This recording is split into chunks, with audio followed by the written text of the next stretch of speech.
Big Brother, mainstream media, government cover-ups. You want answers? Well, so does he. Live from Austin, Texas, broadcasting worldwide, it's Alex Jones.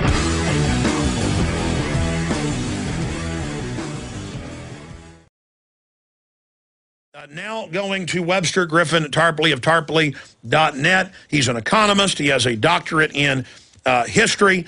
He also features widely in Fall of the Republic and the Obama Deception, our upcoming eugenics film. And Webster Tarpley, I wanted to get him on China announcing in their big Chinese daily, ChinaDaily.com. China, Russia yesterday agreed to quit the dollar in all their inter-country transactions with each other. We've got the North Korean situation, which looks like a provocation on my end. I'm not defending North Korea. They're monsters. But let's get Tarpley's view on this and then the TSA. Webster, good to have you here with us. Thank you, Alex. Maybe I could just say first, concerning this circus, as you say, in the airports, just two facts to remember that might have gotten lost after all these months. You remember a couple of days after Mutalab was nabbed on Christmas Day, we had this guy, Richard Wolff, this effete British fellow who talks to Olbermann on MSNBC, and he came out and said, my sources in the White House tell me that this incident was deliberately created. And then he said, we think to make Obama look bad. But the heart of the analysis was correct. The incident was deliberately created, and that was on MSNBC cable news within a week or 10 days after the incident had occurred. And then, of course, it was covered up. But there was a moment where even the Obama White House realized that the rogue network had created this. The second thing is, in actual hearings in front of a House committee, Patrick Kennedy, the Deputy Secretary of State for Consular Affairs for visas, said that there was an interagency task force meeting, and the State Department had come forward and said, we have given a visa to Mutalab, but we'd like to revoke it. We want to take it away from him because he's now in Yemen and he's going to different terror camps and so forth. So we want to take the visa away.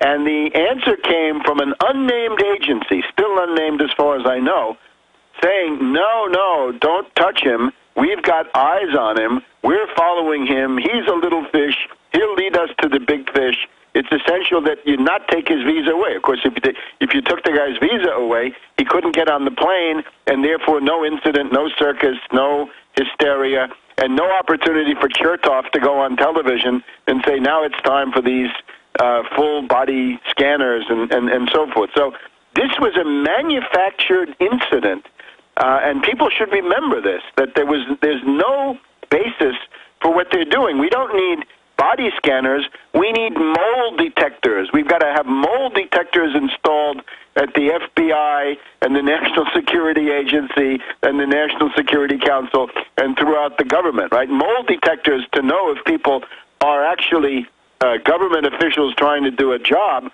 or whether they're loyal to some shadowy rogue network going back to God knows what, to 9/11, to the Kennedy assassination, the Gulf of Tonkin, and all the other things that we've seen over the past decade. Well, Webster, where do you see all of this going? Well, it's again, we look back to the 1930s. You can see this three-phase process, right? Depression, economic depression, followed by dictatorship, followed by world war. And the big problem we have right now is we're in the depression phase, but we can see the dictatorship elements gathering and becoming stronger in the society. And the problem with that is once you get into the dictatorship phase, it's almost impossible to stop the third phase, which is the world war phase, because that's where it ultimately leads. The political forces that could have stopped World War II had been destroyed in places like Germany and Italy during the dictatorship phase. So I think the ultimate thing is the only way to fight this is you've got to get out of the depression. You've got to have a broad-based economic recovery, a return to full employment, a return to prosperity, a return to expanding standards of living. Because if you don't do that, the forces in the society pushing towards police states become overwhelming. Just one example. We got this fraud closure crisis going on. Talk about the sanctity of private property. Yeah, there should be that, and there should be the rule of law. But right now we have a zombie banker can come with fake paperwork and essentially steal your house with the help of a robo-judge and a robo-signer and a bunch of corrupt that's paperwork. the issue, is that there's almost, in history, in these cycles, a time when the ruling class just goes insane, hire secret police to stick their hands down your pants and train you to submit. Started with the Nazis saying papers, please, and ended with women and children stripped, being marched into holes and their heads being blown off, into pits. And, banks just stealing everything, taxes going up. Look at Ireland. They're now openly saying, we want foreign banks to run Ireland. That's the best way. So the banks that have engineered their collapse are now being praised as the solution. Economic conquest is sold as if it's some type of wonderful thing. And no one stops the crazy elites, and then they're just going to drive us into a chutzpah or arrogance or bravado-filled World War III. I guess that's it. Certainly in the case of Ireland, if you have a government that comes forward with an austerity plan that consciously and deliberately says they're going to destroy 12% of the gross national product of Ireland in the year 2011. Yeah. Just to be clear, they say we're going into receivership to foreign banks. That was in Reuters with government officials saying, we believe foreign banks should run us. This is now just brazen. We are sellouts. We are tyrants. And the banks that are taking over are the ones that engineered it. That's why they were brought into the EU, so they could do this raping. And next is Portugal, next is Spain, then England, then France, then Germany. Correct, Webster? Yes, certainly. And the thing, though, is that the forces that resist this need a program. For example, today in Portugal, we have reportedly the biggest labor action, the biggest general strike in 20 years in Portugal against the idea that a Greek or Irish-style austerity plan will come to them. The problem is that the people who lead this are the forces of the Second International, the Socialist International.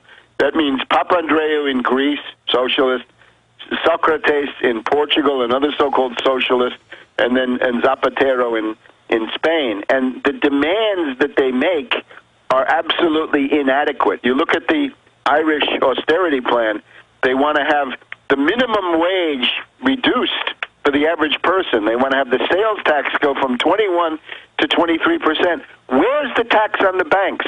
Where's the Wall Street sales tax? Where's the Tobin tax, the turnover tax?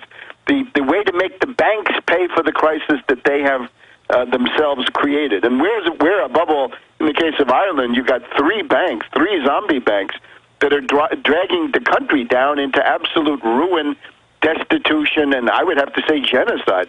Webster, I want to get back into North Korea. I want to get back into TSA. I want to get back into all this, but specifically, where do you see this going? This is clearly an acceleration of the degeneration towards total global depression as the banks that control the U.S.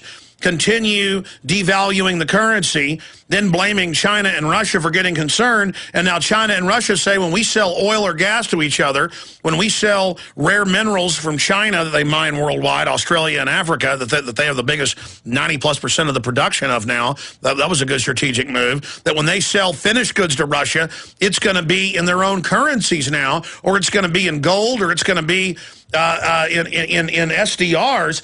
Is this not a big a signpost we just passed that Putin and the Chinese premier just signed this deal yesterday? Certainly the idea that the dollar is indispensable for transfers between China and Russia is it's absurd, right? You'd also wonder if Russia is selling oil to the European Union, why does the dollar get into that one either? This stuff is all obsolete and it's absurd, but where it goes is if you don't stop the depression, there's no civil liberties argument or, how can I say, anti-dictatorship argument that works as long as you have a depression and mass unemployment going on. You need to have programmatic fight against this kind of No, I know, Webster. Every time you come on, no matter what issue it is, and we always appreciate it, you go back to solutions. We've covered them. I mean, we know your ideas to fix this. I mean, the thing is, you're saying don't drive the bus off the cliff. The bus has already gone off the cliff. They're not listening to you. In fact, they're accelerating what is going to cause the destruction. Well, so what do we do about that? I mean, we demonize the bankers because they deserve it. And we expose them in the court of public opinion so people know who is the author of our ruin. I think that's the most important thing to do.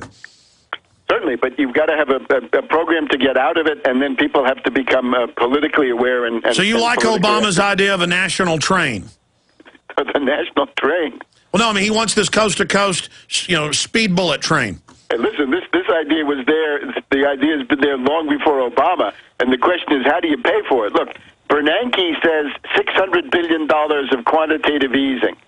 $600 billion. I say commandeer that money, and that's your down payment on 100,000 miles of fast rail and maglev. And this has got nothing to do with Obama.